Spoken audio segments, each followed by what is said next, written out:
Good morning, dear students. My name is Ferhan Mazher, and today is 22nd of September 2021. Right now, I am with the 11th Cambridge class.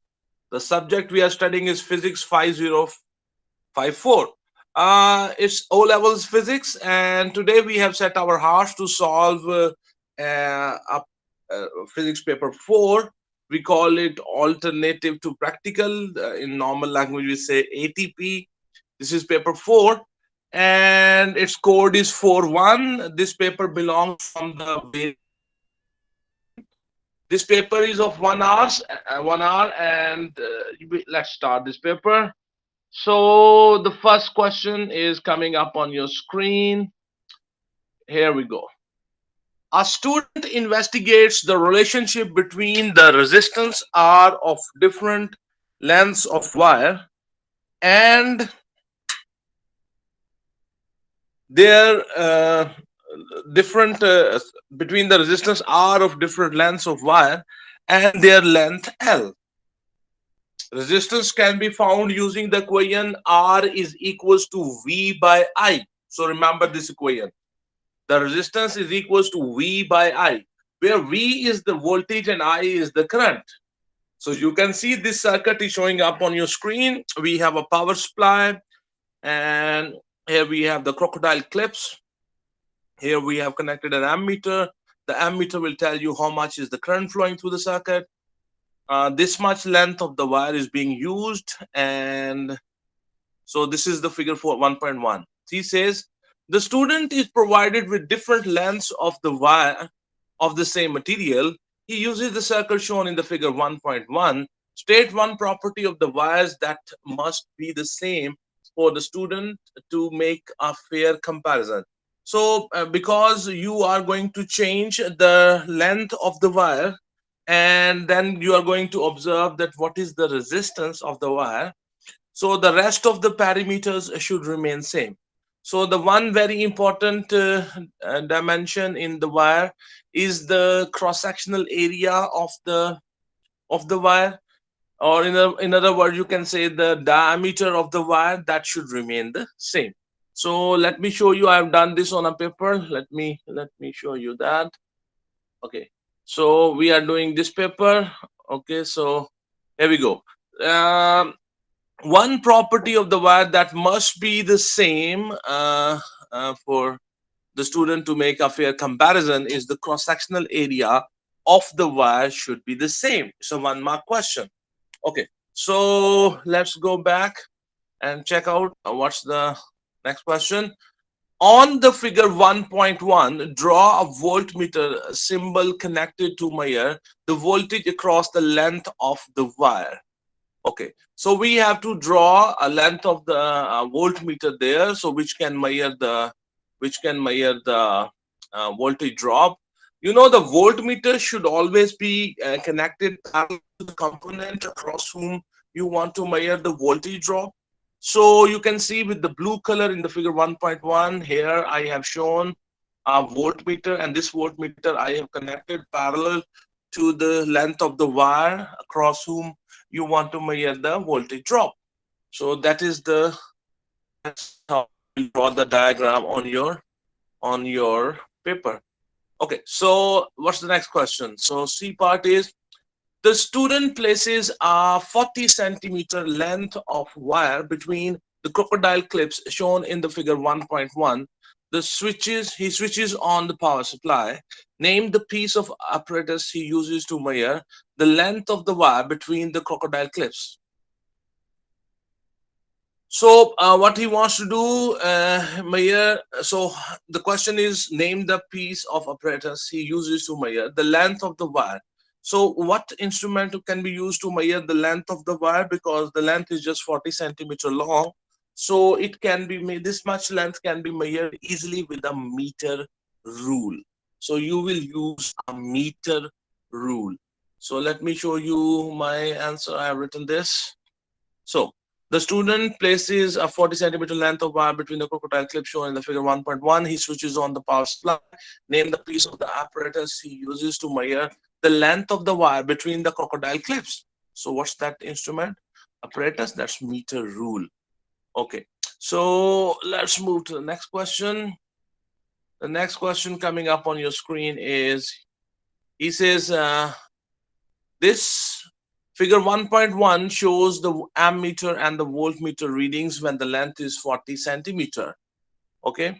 So their question is, record the readings of the current and voltage for this length of the wire. So we have to tell how much is the current, and the unit being used here is milliamperes, and we have to tell how much is the voltage drop on the voltmeter.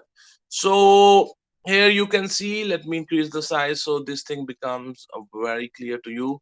So this is that ammeter which is showing up on your screen. You can see this is 0, this is 100, this is 200. Between 100 and 200 we have 5 gaps, so each gap is of 20 milliampere. So they're here, so this will be 120, 140, 160, 180 and 200. So it is between 100 and 120, so this reading is 110 milliampere. So the reading on the current on the ammeter will be 110 milliampere in the same way. Okay. So on your screen now, this is showing, you can see this is 0 0.1, 0 0.5, and this is 1. So it means this is 0 0.1, 0 0.2, 0 0.3, 0 0.4, 0 0.5, 0 0.6, 0 0.7, 0 0.8, 0 0.9, and 1. So the this is 0 0.6 and this is 0.7, and here we have 7 gaps, so this will be 0.62, 0.64, 0.66, 0.68. So the reading is 0.68 volt. 0.68 volt. So that is the reading. So this is the question. Let me show you the whole thing. So this is the question. So you have to write here the readings. So let me show you from here. I have written this. Okay. So you can see on your screen, I have written that the current is 110 milliampere and the voltage is 0.68 volt. Okay. So let's move to the next question. Okay, sorry. So the next question coming up on your screen is this one. He says, the student switches off the power supply. He removes the wire and replaces it with a different length of wire. He repeats the procedure for wires of length 30 centimeter, 60 centimeter, 80 centimeter, and 100 centimeter. The values of I, V, and R that he obtains are shown in the table. So you can see here in the table 1.1, the length, different lengths are given, and the reading on the voltmeters are given, the readings of the ammeter are given, and then here they have calculated the resistance R. You remember that formula which was on the first page of this paper, that R is equals to V by I. So here we have 2 gaps, but rather 3 gaps, and when the length is 40, so voltmeter reading was, how much was the voltmeter reading? That was, I think, 0.68 volt. And what was the reading of the current ammeter reading? That was 110 milliampere, but that unit was milliampere. Here the unit is not milliampere, here the unit is ampere. So if you want to convert the milliampere into ampere, you will divide 110 milliampere with 1000, and it will be converted into amperes. And then whatever will be the reading of the V, you divide it with the I, you get the R value. So let me show you how I have done this. I have done this on a paper. Let me show. Okay. So on your screen, this is showing. So you can see here we have written 0.68 ampere, sorry, volt, and this is 0.110 ampere. And when I divided 0.68 with the 0.110, I got 6.2 ohm. So the resistance, when the length is 40 centimeter, the resistance will be 6.2 ohm. So we have lengths, and these are the resistances of that wire. Okay. So let's go to the next question. The next part is coming up on your screen. This is, let me show you the whole thing so you can understand what it. He says complete the table 1.1 using your recorded readings in the C second part. We are done with that. I have shown you that table. On the figure 1.3, plot the graph of R ohm on the y-axis and L in centimeters on the x-axis. Start both the axes from the origin, 0, comma 0. Draw the straight line of the best fit. So here you have this a 4 mark question, a 4 mark part, I mean. So on the x-axis, you have to represent the length in centimeter, and on the y-axis, you have to represent the resistance. Okay. So let me show you this table.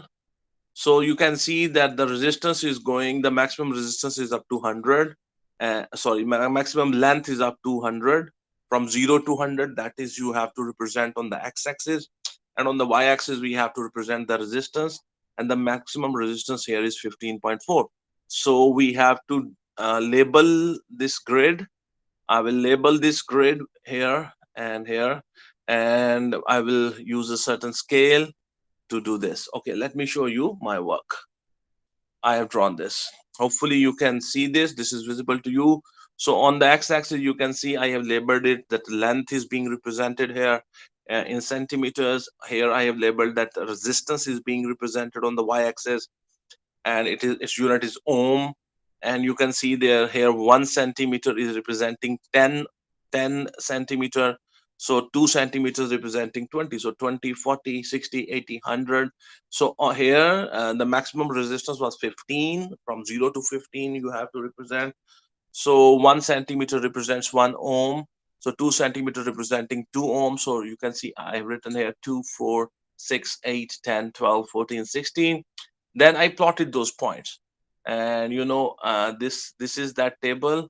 So this at 20, the resistance will be 3.2.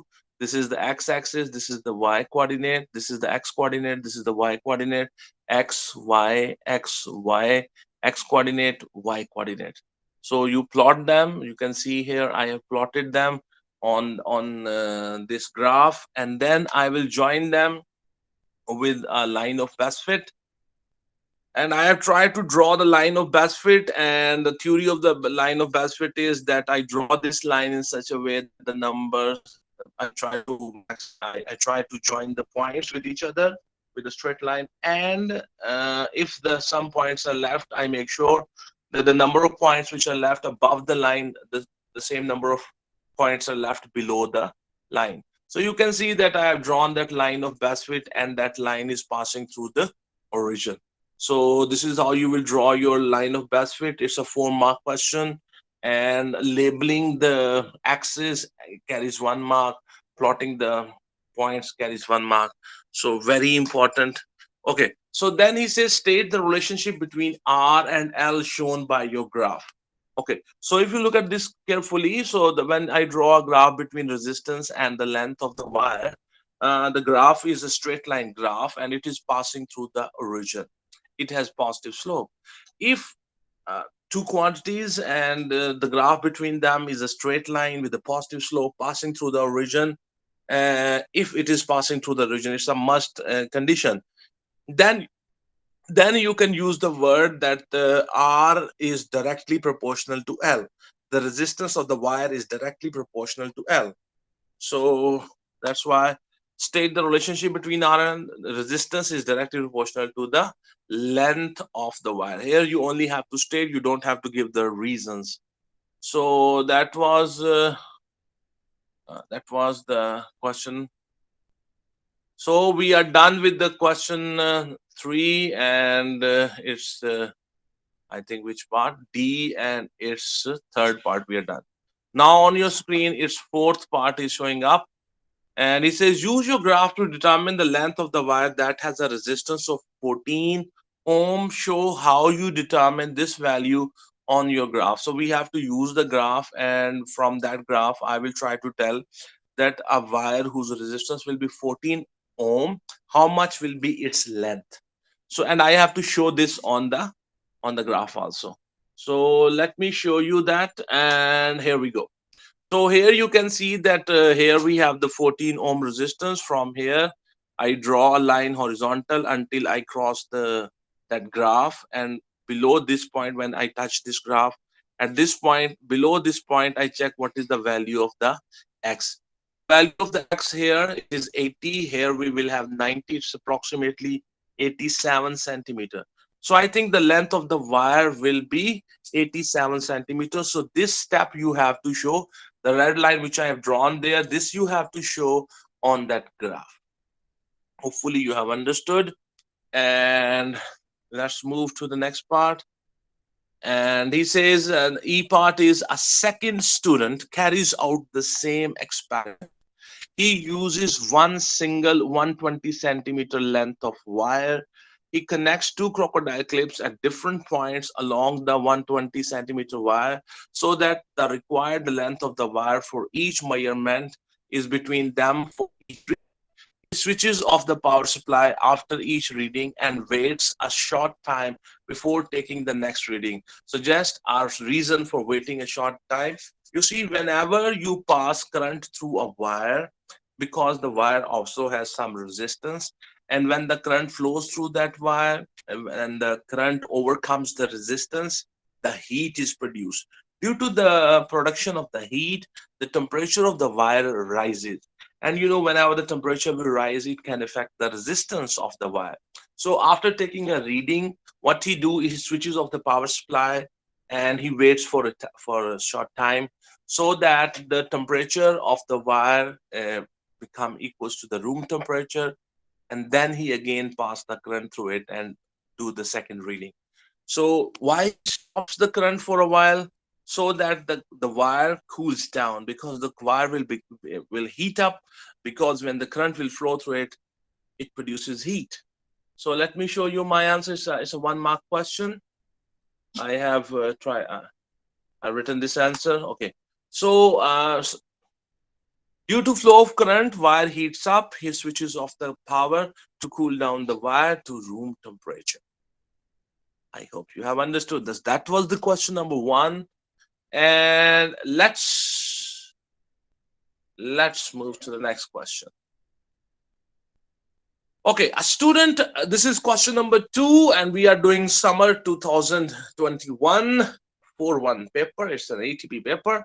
A student measures the focal length of a convex lens. He sets up the apparatus as shown in the figure 2.1.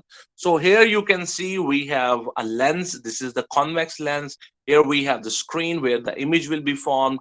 Here we have illuminated object. Here you have placed a lamp, and there is a small hole in this card, and so this thing become very bright, so its image will be formed on this screen. So this is your object and this is your lens. So the distance between the object and the lens, in our lens equation we call it P.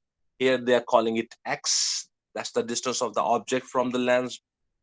The distance between the screen where the image will be formed and this is the lens. So this is Q. Normally we call it Q, but they are calling it Y, the distance between the image and the lens. He places the lens at distance X from the illuminated object.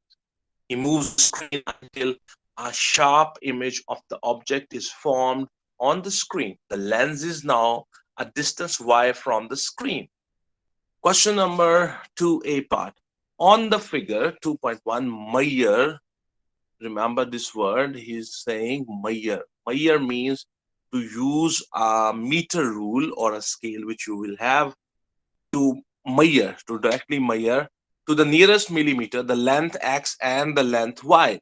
So you have to use a scale, put a scale along here and measure how much is this X, and put a scale here along this distance and measure how much is the Y. You will do it directly with the help of a scale. So remember this word measure.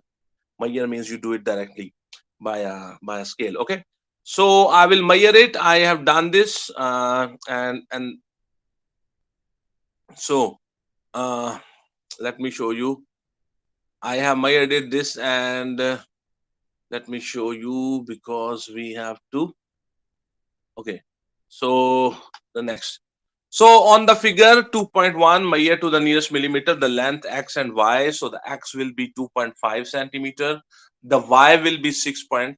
3 centimeter. So I have placed the scale on the hard copy of this paper, and Mayer did directly. So I have written is 2.5 centimeter, X value 2.5, Y is 6.3 centimeter. Then he says figure 2.1 is drawn to 1/4 full scale. 1/4 full scale means that if something is 4 centimeter in actual, on the paper it is represented with 1 centimeter. If something in actual is 4 centimeter long, on the paper they have represented it with 1 centimeter. So if something is 2.5 centimeter on the paper, in actual how much it will be? That will be 2.5 multiply 4. So that will be 10 centimeter. If something is 6.3 centimeter on the paper long, 6.3 centimeter long on the paper, in actual it will be 6.3 multiply 4. So that will be 25.2 centimeter. And X was the distance of the object from the lens, and in your O levels book they represent it with U. Here they are representing it with U. Sometimes we represent it with B also. So U is equals to how much? 10 centimeter, and the V is equals to 25.2 centimeter. So I hope that you have understood this second part. Here the scale was given, and they told us that, remember this wording of the question. He says drawn to 1/4 full size. 1/4 means that if something in actual is 4 centimeter long, and on the paper they have represented it with the 1 centimeter.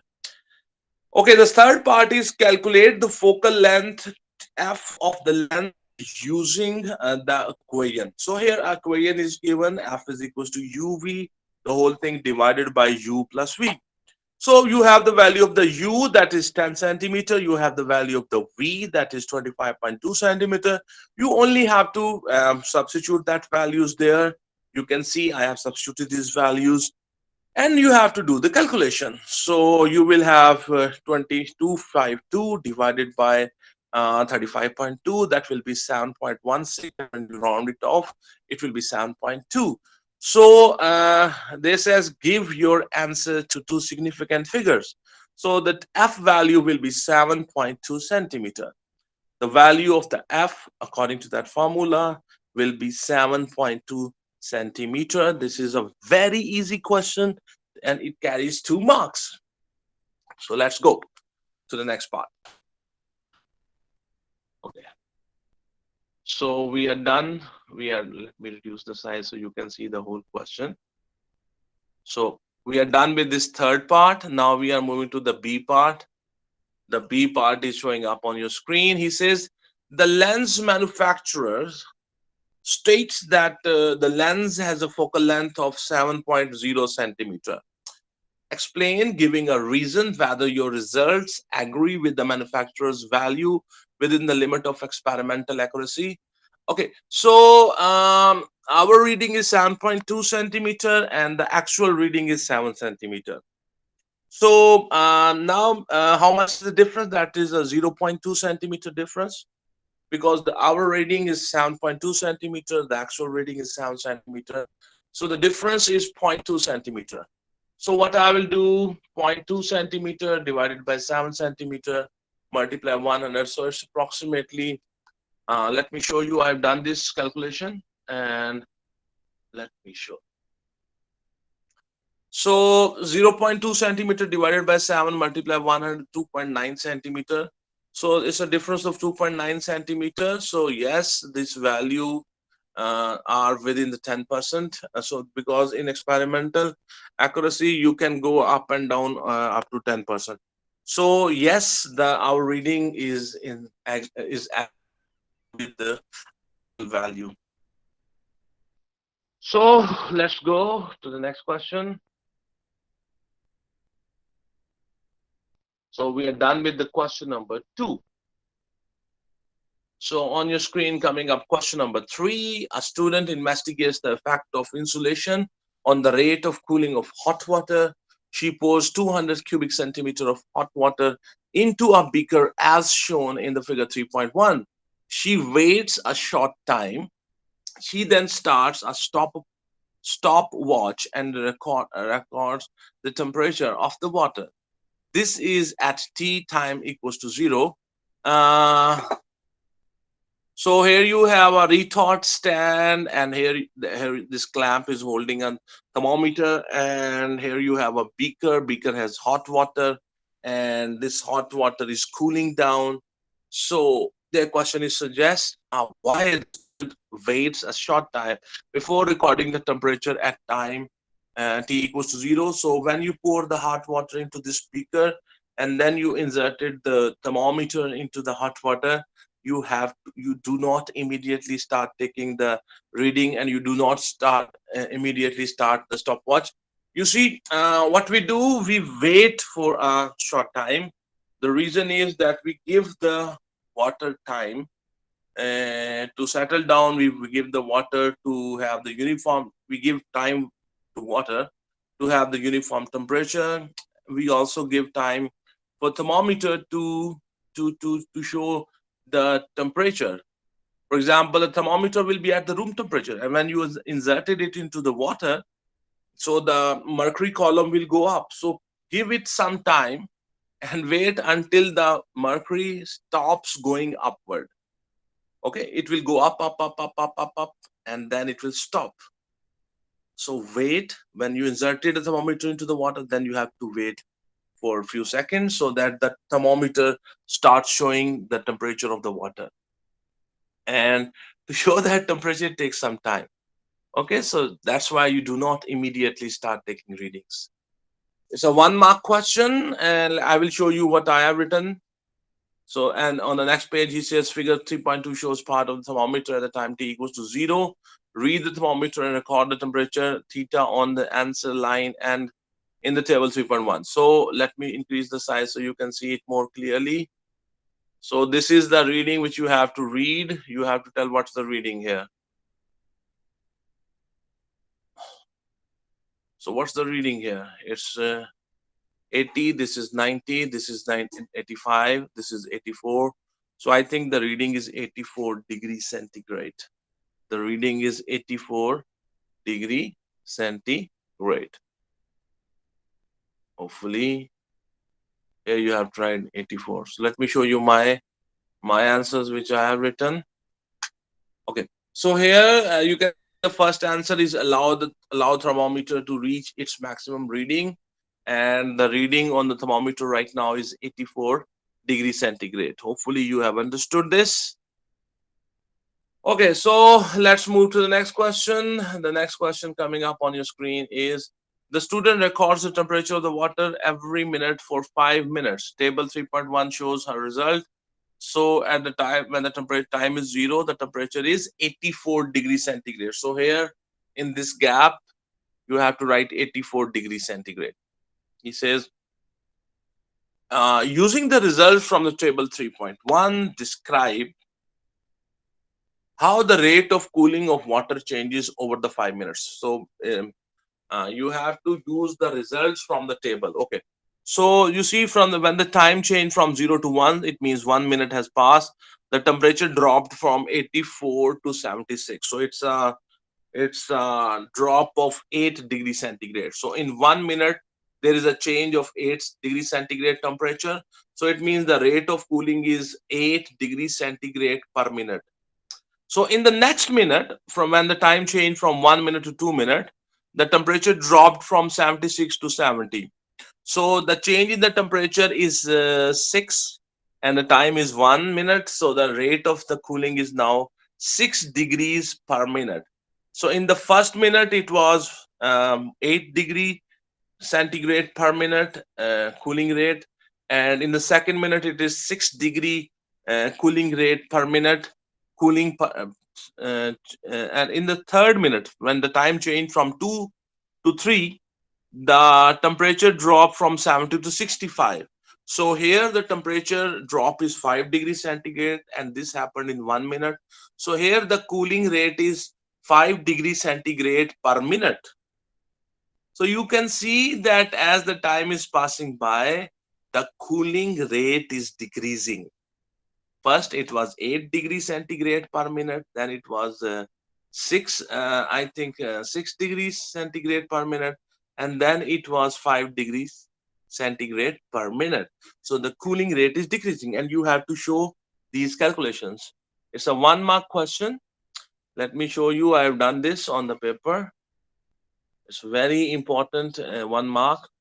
You see here in the table, you have to write when the time is 0, the temperature is 84. Okay, so here on your screen, you can see in the first minute, temperature drop is 8 degrees centigrade. In the second minute, the temperature drop is 6 degrees centigrade. So the rate of the cooling is decreasing. Okay, the next question is calculate the average rate of cooling over the 5 minutes using the equation. So every rate of cooling, it is given that temperature change in 5 minutes, and then divided by the 5 minutes. So let me, so at the when the time is 0, the temperature is 84. When the time is 5 minutes, when the 5 minutes have passed, the change in the temperature is 61.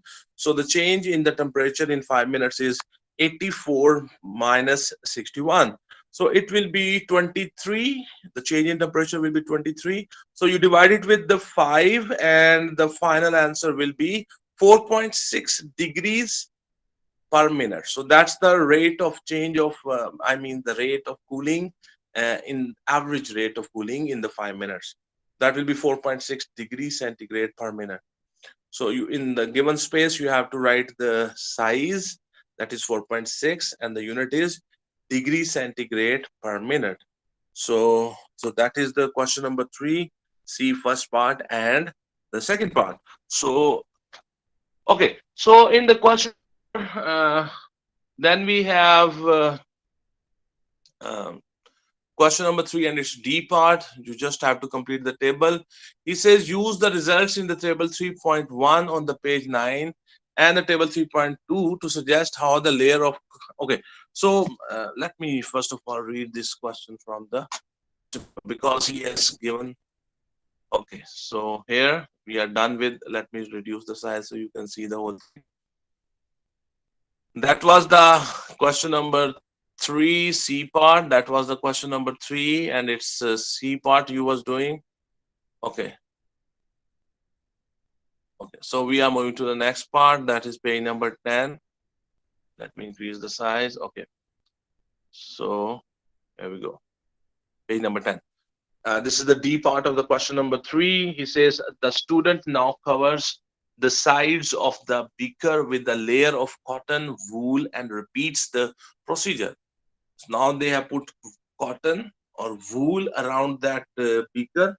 So obviously now the cooling rate will become slower, ensuring that the starting temperature is the same as the temperature recorded in the B part. So now this is the second experiment here. What they have done, the water has the same initial temperature, 84 degrees centigrade, and but now this time they have put wool or cotton around that beaker, so the heat loss will reduce, and so the cooling rate will be also very small. So table 3.1 shows our new results. So here the initial temperature is 84, so you have to write here 84. It says using the table 3.1 on the page 9 and the table 3.2 to suggest how the layers of the cotton wool has changed the rate of cooling of the water. You see here the initial temperature is 84, and after 1 minute the temperature is 79. So here the top of the temperature is 5 degrees centigrade. Whereas in the table 3.1, in the first minute, the drop of the temperature was 8 degrees centigrade. So it means, so when you put around cotton around it, the cooling rate has become, it has decreased. So in the second minute, there was a temperature drop of, I think, 6. Here, the temperature drop of 3 only, from 79 to 76. So clearly from this table, you can see that the cooling rate has decreased. So let me show you how I have written this answer. So let me show. So now in the first minute, temperature drop is just 5 degrees centigrade. In the second minute, temperature drop is 3 degrees centigrade. So the rate of cooling has decreased. So when you have put cotton around it, and the rate of cooling has decreased. So the next question is, the student repeats the experiment again with the same starting temperature. Suggest how the student changes her apparatus to ensure that the temperature after 5 minutes is greater than 71. So if you want the temperature to be above 71, you need to put more insulation around that beaker. So if you have put a single layer of the wool around the beaker, put more layers of the wool or cotton around the beaker. He has used more layers of the wool around the beaker. So that is how you do this. Let me. Oh, sorry. So So the student repeats the experiment again, and the same starting point suggests how the student changes her apparatus to ensure that the temperature after 5 minutes. Okay, so we are done with this. So let me reduce the size so you can see the whole page. This is question number 10. We are done with this thing, and let's go. Okay, so now we are on the question number 4. He says a student investigates the magnetic field between two strong magnets. She places the magnets as shown in the figure 4.1. So here we have this is one magnet and this is the other magnet. Okay, so they have put adhesives. So one adhesive is placed here, one other adhesive is placed on this side. So two adhesives on each side of these bar magnets, so that these bar magnets will not move during the experiment. She places the magnets on a smooth surface using pieces of adhesive uh, uh, putty, blue tack, or patafix, as shown in the figure 4.1. Suggests why the pieces of adhesive putty are needed. Why do you we need to do this? The reason is very simple. You do this so that the magnets do not change their location. They do not. So they are not knocked during the experiment. Okay, so they remain in their position. Let me show you. So this is question number 4. I just thought it will be a good idea to show here what is a patafix. It's kind of UHU, and here you have that blue tack. Blue tack will hold the things. It's it keeps the thing in a single place. Okay, so this is okay. So they will prevent the magnets from being knocked during experiment. That is the reason, so that the magnets do not move during the experiment. They remain in their position. That's why we have used that blue tack. Okay, so next question is describe. Let me, it's better to do first of all read the question from there. The next question, if that was a 1 mark question, now we have this, describe how she uses a plotting compass to plot the pattern of the magnetic field between the magnets. Okay, it's a very very famous question, and but we are particularly talking about this. If you want to draw the magnetic pattern of the magnetic fields around this, so what you do, you take a magnetic compass, you put it here, because this is your page, so put it here.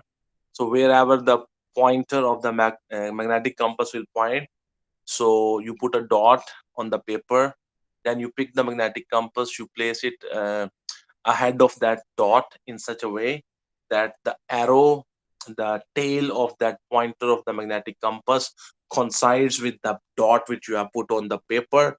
And wherever the head of that pointer, the arrow of that pointer will point, you put a dot on the paper, and you keep on doing this until you reach this south pole. Then you join those dots with a smooth curve, and then you start doing the same procedure again from a different location near this side of the magnet until you reach the south pole. The dots on the paper, you join them with a smooth curve. Let me show you. It's a 3 mark question. And then his question is on the figure 4.1. Draw the shape of the magnetic field that she observes inside the box indicated by the dashed lines. Okay, let me show you how I have done this. So put magnetic compass near the side of magnet where its pointer points. Put a dot on paper. Place the magnetic compass such that the tail of the pointer coincides with the previous dot. Continue until south pole is reached. Join the dots with smooth curve. Then repeat this procedure starting from a different location or different point. Okay, so this is how you will get the magnetic lines around that bar magnet on a paper. So hopefully you have understood. Then we have to draw the magnetic field around those in the figure 4.1. So let me show you. This is how I have just drawn. You see, because this is the north pole where the magnetic lines will come out, they will go into the south pole. From this north, the magnetic lines will come out, they will go into the south pole. Here is the north pole, magnetic lines will come out, they will go into the south pole. From here, the magnetic lines will come out, they will go into the south pole. So this is it. So we are done with this paper is over. This paper has four questions in it. So today, my dear students, we have done this May June 2021 4-1 paper. This is physics paper 4. We call it ATP, alternative practical. Hopefully you have understood this paper. I would like to show you in a quick manner. This is the marking scheme of that paper. I want you to just uh, for example, this is question number 1. Hopefully this is showing up on your screen, and I'm just showing it. So when if you want to use this marking scheme, you can stop the video, and this is question number 1 showing up on your screen.